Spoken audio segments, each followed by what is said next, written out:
அவர் நான் கேட்குறேன், பிள்ளைகளுக்கு பாடச்சுமை பாடச்சுமை பாடச்சுமைன்னு சொன்னார். இங்கே இத்தனை பெற்றோர்கள் பிள்ளைகளை எல்லாம் கூட்டு வந்திருக்கிறாங்க பாருங்க, நிறைய பேர் குழந்தைகளை கூட்டு வந்திருக்கிறாங்க.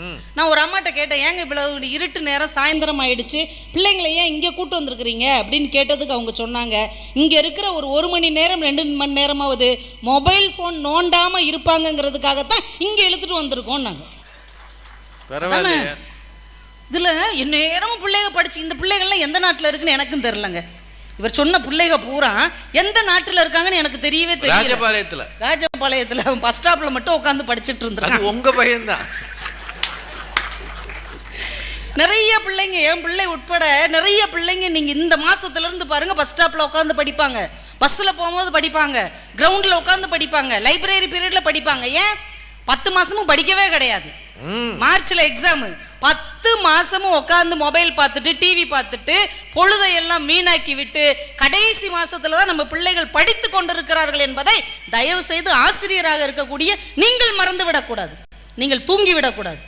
அதான் ரொம்ப முக்கியம். நான் ஒன்றும் இல்லைங்க, இன்னைக்கு கேட்குறேங்க, நாளைக்கு நம்ம பிள்ளைங்களுக்கு லீவ் விட்டுருவோம்.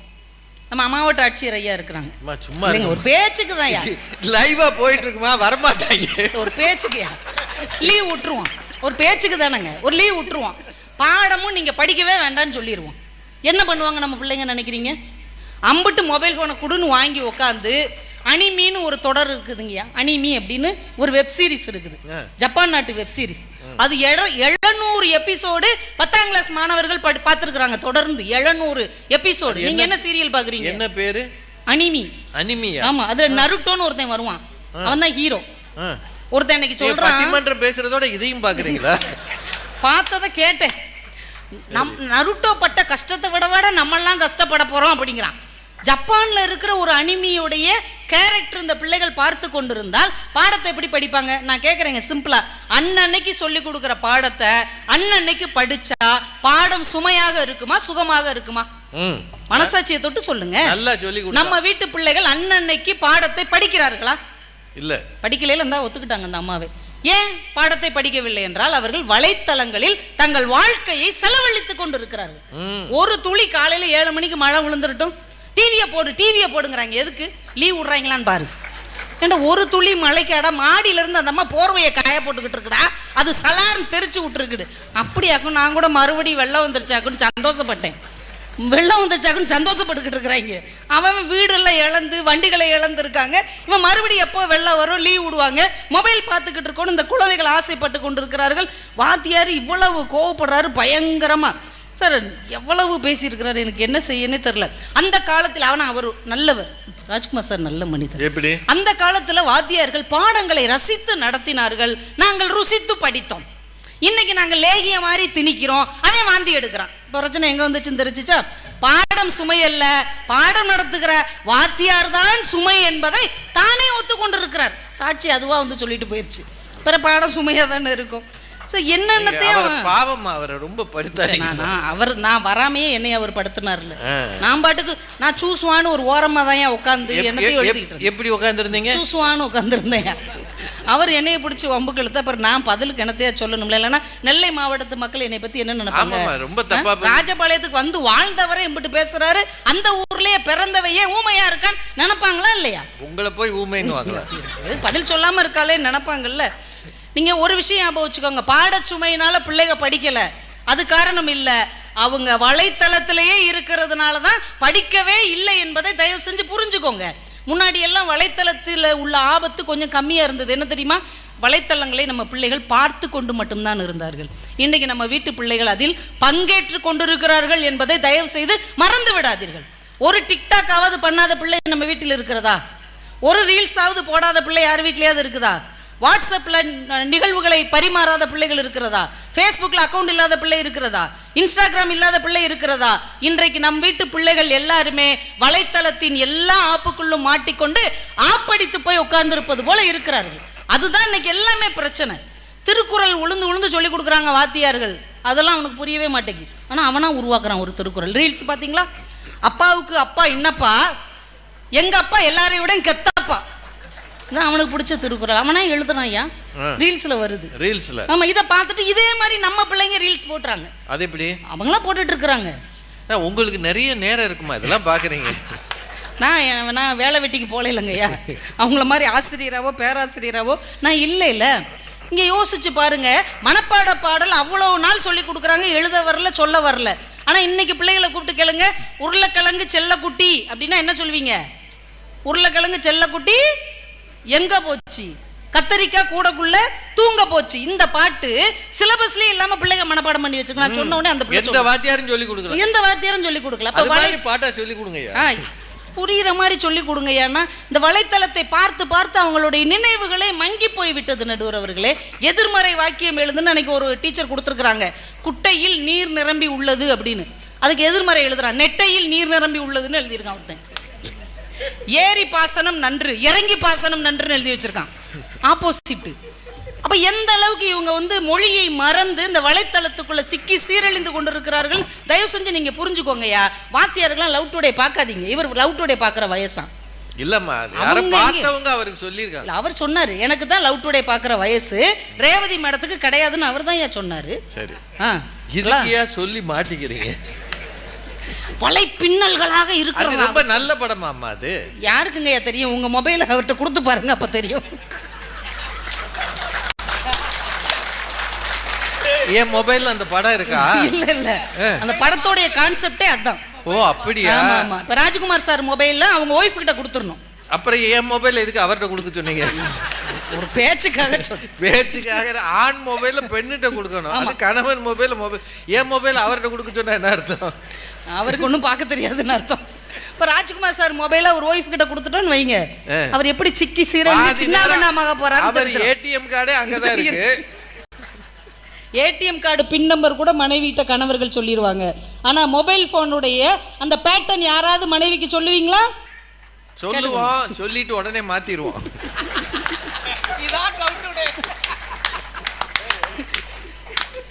இது லவ் டுமாரோவில் இருக்கு. உங்களுக்கு ஒன்று தெரிஞ்சா எங்களுக்கு ஒன்று தெரியுமில்ல.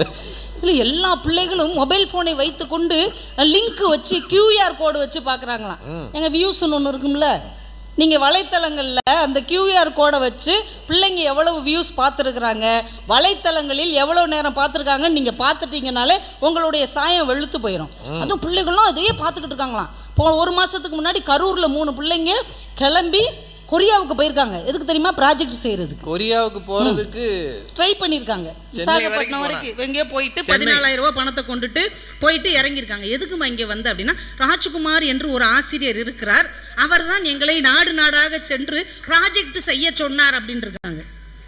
பிடிஎஸ்னு ஒருத்தங்க வர்றாங்க யூடியூப்ல, அந்த பசங்க இசை நிகழ்ச்சி நடத்துறாங்க. அந்த இசை நிகழ்ச்சிக்கு, கொரியால இருக்கிற இசை நிகழ்ச்சிக்கு கரூர்கார பிள்ளைங்க கிளம்பி போகுது என்றால், இது பாடத்திட்டங்களின் சுமையால் வந்ததா, வலைத்தளங்களுக்கு அடிமையாகி போன காரணத்தால் வந்ததா என்பதை நீங்கள் தான் சொல்ல வேண்டும். எவ்வளவு பயங்கரமா அவர் வீட்டில் யாரோ பிடிஎஸ் பார்ப்பாங்க போல. நம்ம இளம் வயதில் சிறுவர் மலர் படிச்சோங்கய்யா, பார்வதி சித்திர கதைகள்னு ஒன்று படித்தோம். இந்த அம்புலி மாமான்னு ஒன்று படித்தது ஞாபகம் இருக்கா? அதுல ஒரு ஓவியம் இருக்கும் தெரியுமா? விக்ரமாதித்யன் அந்த வேதாளத்தை தோல்ல சுமந்துக்கிட்டு போற ஓவியம். யாராலையும் வாழ்நாள் முழுக்க மறக்க முடியாத ஒரு ஓவியம் இருக்கிறது என்றால் அது அந்த அம்புலி மாமாவில் வரக்கூடிய விக்ரமாதித்தன் வேதாளம் ஓவியம் நம்ம மனசுல இன்னும் தொங்கிக் கொண்டே இருக்கிறதா இல்லையா? ஆனா நம்ம பிள்ளைகளிடம் இது மாதிரி ஏதாவது ஒரு நினைவு இருக்கிறதா? பூந்தளிர்னு ஒரு புத்தகம் வரும், அதுல சின்ன சின்ன கதைகளா இருக்கும். இரும்பு கை மாயாவி யாராவது மறக்க முடியுமா? ஆனால் அவங்க எல்லாருமே இன்னைக்கு வலைத்தளங்களில் தான் பிள்ளைகள் அவங்களுடைய கேரக்டர்களை, கதாநாயகன்களை தேடிக்கொண்டே இருக்கிறார்கள். ஒரு முழிச்சுக்கிட்டு பிள்ளைகள்லாம் கிளாஸில் வந்து தூங்குறாங்களா? ஏன் தூங்குறான்? நைட்டு முழுக்க 4வைக்குள்ள உட்காந்து மொபைல் பார்த்துக்கிட்டு இருக்கான். 4வைக்குள்ள மட்டும் குறிப்பிட்ட இடத்துல செவ்வகமாக லைட் எரியுது.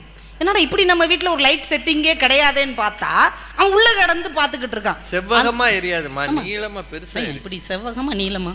Mobile phone சைஸியா? ஓ, ரொம்ப நீளமா. சின்ன செவ்வகமா இருந்தது பழைய நீல செவ்வகம். அப்படி பாத்துங்க, என் போன்ல அப்படிதான் இருக்கு. வயசானவங்களோட போன் அப்படித்தாயா இருக்கு. ஆமா, இவங்க இப்பதான் எல்கேஜி படிக்கிறாங்க. ஆமா, இவரே லவ் டுடே பார்க்கும்போது நாங்க எல்கேஜி படிக்க கூடாதா?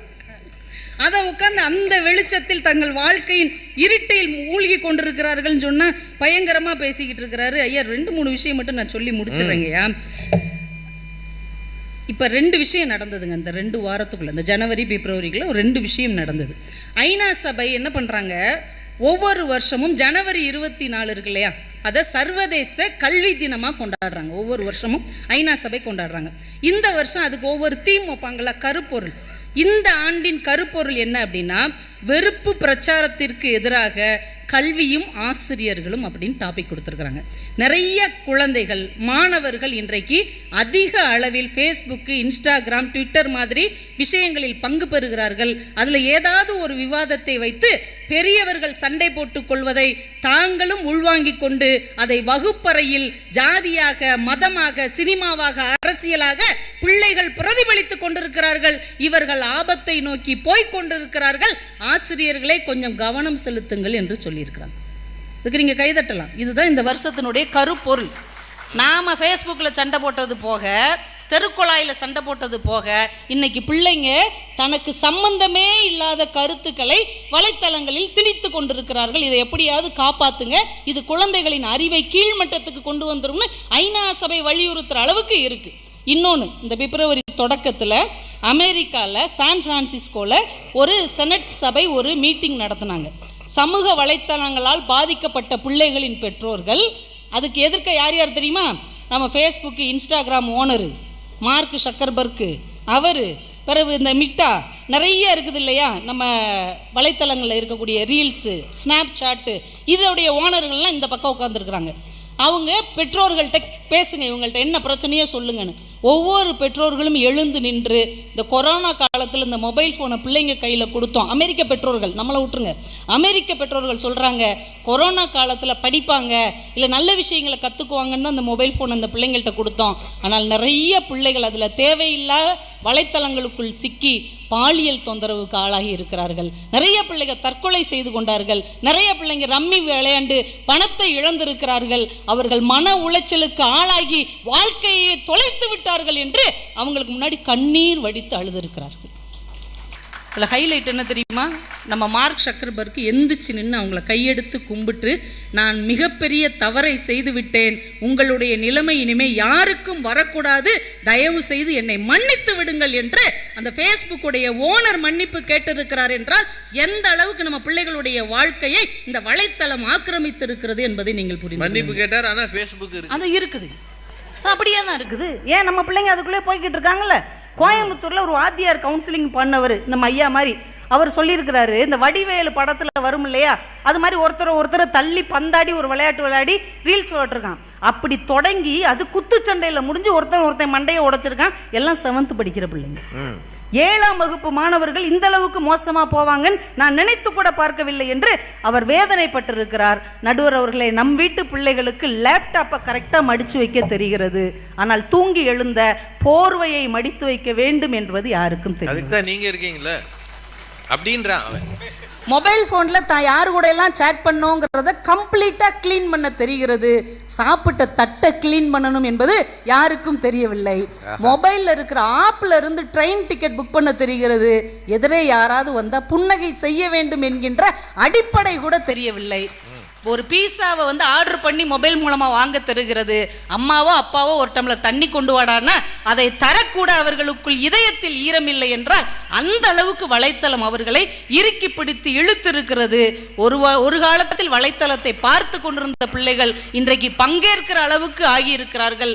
இன்னும் மோசமாக அடிமையாவதற்குள் வலைத்தளங்களில் இருந்து அவர்களை மீட்டெடுக்க இந்த புத்தக வாசிப்பை அவர்கள் கையில் கொடுக்க வேண்டும் என்று சொல்லி வாய்ப்புக்கு நன்றி கூறி விடைபெறுகிறேன். நன்றி, வணக்கம்.